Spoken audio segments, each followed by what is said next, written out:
Hey everyone, Tankenstein here. In this video, I'll be going over the Al-Khalid. This is a currently rank 7 battle rank 10.7 premium main battle tank in the Chinese Ground Forces tech tree, and will be coming in the Dance of Dragons major update, again, to the Chinese Ground Forces tech tree. Now, I'm not entirely sure if this will be GE based or if this will be a pack premium. Unfortunately, or I guess fortunately, what happens whenever a dev server starts up, as soon as I get into the dev server for the first time, because I am a content creator, Gaijin just gives me a bunch of test drives for vehicles. This was one of them, and because of that, I have no way of actually seeing what this thing costs. So if you guys know, let me know in the comments below. That aside, this is pretty much going to be an MBT-2000. There are some changes, and I'll go over those now. Now, bear in mind, being that this is the dev server, literally everything is up to be changed. So anything that you see here in the stat card, anything in the model, anything at all revolving around the Al-Khalid is subject to change up to and even beyond the release of this major update. Now, as I said before, as you can see, it looks pretty much identical to the MBT-2000. However, there are some differences here. Now, unfortunately, the ERA is not currently shown here,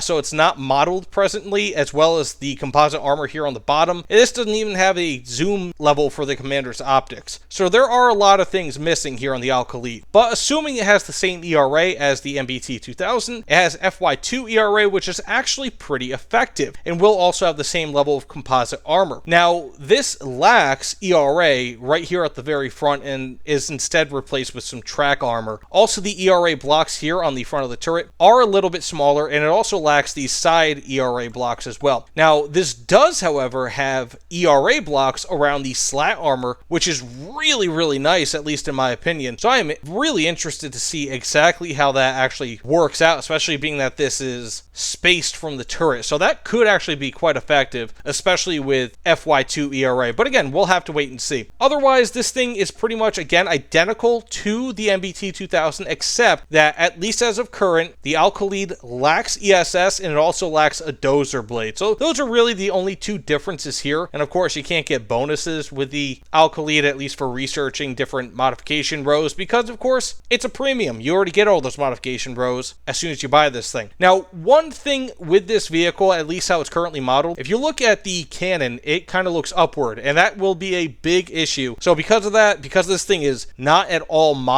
really, like I said, doesn't have any functioning ERA. I mean, like, hell, look at this armor here. 215 millimeters of armor, whereas on the MBT-2000, that's only 4 millimeters of structural steel. And here, it's cast homogeneous armor. Like, look at the side of this. 280 millimeters of cast homogeneous, here's 20. But instead, you have absolutely no composite armor. So, this thing is all over the place. But as you can see with this cannon, it is facing slightly upwards, whereas this is facing straight forward. And that will be a big issue, at least here in the dev server. So that's why I'm only going to do one match with this, because it faces upwards. Believe it or not, it really impacts your aim, and I'll show you that in just a second. But that said, let's get into a match, see how this thing does. But I'm actually really stoked. I'm going to be releasing a review on this right when it comes out. That said, let's get into it. Oh, and one thing that I kind of forgot to mention here when it comes to this vehicle, it has the DTC-10-125, which is going to be its best APF SDS, as well as a pretty effective HE shell,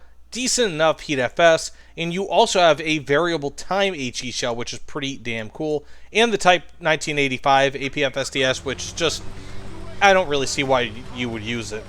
Now, as I was saying before, when it comes to this cannon, as you can see, this little white circle is where my mouse is, and this is where the cannon is aiming. So basically, it's not that the cannon has a terrible depression. It's -6. That's not bad.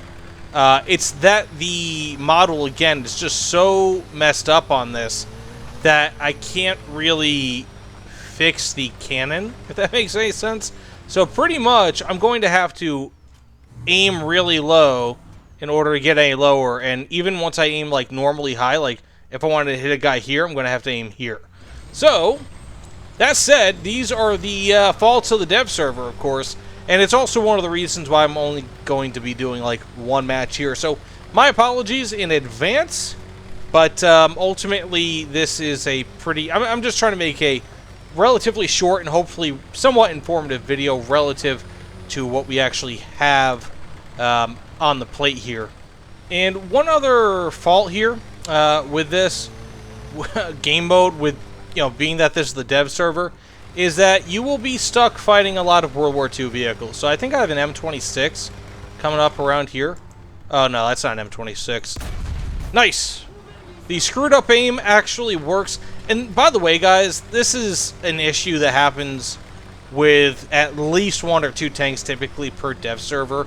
I've had this happen to vehicles that I've tried using on the dev server numerous times over numerous dev servers. So this is not really unexpected. Also, I'm getting a return to battlefield here. I'm not liking that. We do have... I don't think he notices me here. But he does now! Okay, that guy is just playing the dev server because he can. Sorry about that in advance, my man. So, I mean, overall, though, what I can say is that the mobility is pretty decent. It's got around a 25 to 1 horsepower per ton power to weight ratio, which is pretty decent. You know, I mean, it's definitely not something that's bad, especially at 10.7 BR. It's respectable. So I'd say that and like, it definitely feels like it too, right? Like, it probably puts this thing in the top half, if not possibly even the top third of MBTs, at least at this BR when it comes to mobility. Now, its turret traverse is pretty good, not amazing. Its commander sight, as you could probably guess based on my initial overview, does not currently work, so I can't really test that out. But we have an Abrams. I bet you most most players would probably be like, oh man, I would love to only kill World War II tanks. But unfortunately, that's just dev server stuff. But otherwise, I mean, its turret traverse is 30 degrees per second, but that's with a fully ace crew. Most people can probably expect somewhere around, I think, what, like 27? Or 23 or 24 degrees per second, rather. So, nothing amazing, but, you know, also somewhat serviceable. I mean, like, for example, the terms, I think, only gets somewhere around 17 to 20. And that's with, maybe with an ace crew. I forget off the top of my head. So this is still doing actually quite well. And one of the great things about this is that you have so many Chinese tanks out there, or rather tanks in the Chinese ground tech tree, that have a, that end up with, did I say in the Chinese ground tech tree? I meant to say, sorry about this in advance, my man. I meant to say that you have a lot of tanks out there, like the higher BR tanks, where while they are, you know, really good, Christian 2, for example, the Ram Segal, they're all above or at least at 11.0 BR. And yeah, sure, that's cool, don't get me wrong, but the fact of the matter is that this has a big advantage, being that this is a 10.7 BR, and if I'm not mistaken, the MBT-2000, again, which is pretty much going to function about the same as this vehicle, the MBT-2000 is a very powerful vehicle at its BR. So this might actually have quite an advantage over the other tanks.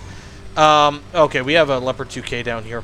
This might have a big advantage over the other high BR premium tanks out there, because this is a higher BR than things like the Leopard 2A4 Panzer Battalion 123, but this is also a lower BR than what you have with like the Leopard 2A4M or the Clickbait, right?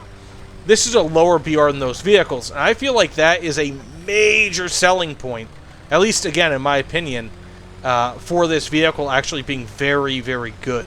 So, who knows? You know, we'll have to wait and see. But I feel like this thing will have a favorable BR, possibly more so than the other tanks. Like, this thing has 577 millimeters of armor pen. And as far as I remember, its composite armor is pretty decent, the MBT-2000s, which is what this is essentially going to be. And so, overall, again, you have a very effective package at a relatively... Okay, we have an enemy tank or something over here. At a relatively low BR, so I'm actually really, really excited about this. Okay, we have a Japanese tank or something. Oh my goodness! I don't know why I zoomed in there. That was really stupid. This thing is so bad. We got the kill anyways. Oh my god, that's embarrassing. This is an ERA-less freaking MBT-2000 clone, because again, The ERA, as far as I know, is not actually modeled in, but it looks like it skimmed off and then went up and destroyed my cannon. So maybe the ERA is working. Regardless, we already know approximately how good the ERA is with this. So, that said, though, okay. Okay, we had something happen there. We got a kill, or some damage. This thing, man. This freaking thing. But that said, I'm thinking that that's probably all that we can actually get done here. I mean, like, there's only so much gameplay you can show, especially largely against World War II vehicles. And even still, if I'm fighting vehicles that don't really have much armor in the first place, and, you know, and this thing has a really whacked out gun, I mean, how much can I actually show? You know, dev server gameplay is already lacking in realism relative to the regular game. And it's doubly so when you have a really incomplete model here that has still a lot of issues. But what I can tell you, though, the functioning parts of this, the APF SDS, the things like the mobility, for example, it's good. It's really, really good. Oh, and by the way, it does have Gen 1 thermals, which, as one could imagine, Gen 1 thermals kind of suck. But, you know, it's better. Gen 1 is better than Gen none, as I like to say. So we're going to have an enemy, I think, coming over. Oh, no! Oh! Man, what the heck? How rude. I mean, if nothing else, that's actually pretty impressive. I know it's only the M163, but not every vehicle would survive a side hit like that. But, again, I mean, this thing also has cast homogeneous armored modeled in, which is totally inaccurate. It's like really thick, so I shouldn't be surprised that I survived that as well as I did. Okay, we have ourselves another kill, Carnarvon. And, yeah, you know what? I'm gonna keep on playing here until we lose. I mean, overall, again, I am quite happy with this thing thus far. Like, I'm pretty certain, just based on how they've done these in the past, like with the Leopard 2A4M, like with the Ram Segal, the clickbait, all that, this will likely be a vehicle, a pack premium vehicle that is released either at launch or just prior as a pre-order. So I'm pretty certain that that's how it's going to happen. But again, I'm not really privy to that sort of information. We have a... Ooh, what an unlucky thing to happen to you, buddy. Which one is my HMG? There. Oh, wow. This guy is just living. He just keeps on living. Okay, we have ourselves another kill. We have a guy over here doing something. Man. I just want to cap this base. You know what? I'm going to go ahead and start. I'm going to decap it. And then go for that guy. I think that's an actual player. No, that was a bot. So we're going to go ahead and see if we can actually aim at this guy. Very fun. And then we're going to try to lure out some more enemies here. But I'm actually not doing too poorly. I mean, like, I could feel that this vehicle might end up being one of the best high-tier premium tanks out there. It's a very well-balanced vehicle. I mean, like, the real deficit here, the real weak spot, in my opinion, is going to be the fact that it doesn't have better than Gen 1 thermals. I mean, lack of Gen 1 thermals really isn't too terrible, but... or lack of anything above Gen 1, I mean to say. Like, you know, at least you have something. So I'm not really all too worried when it comes to that, but it is still a...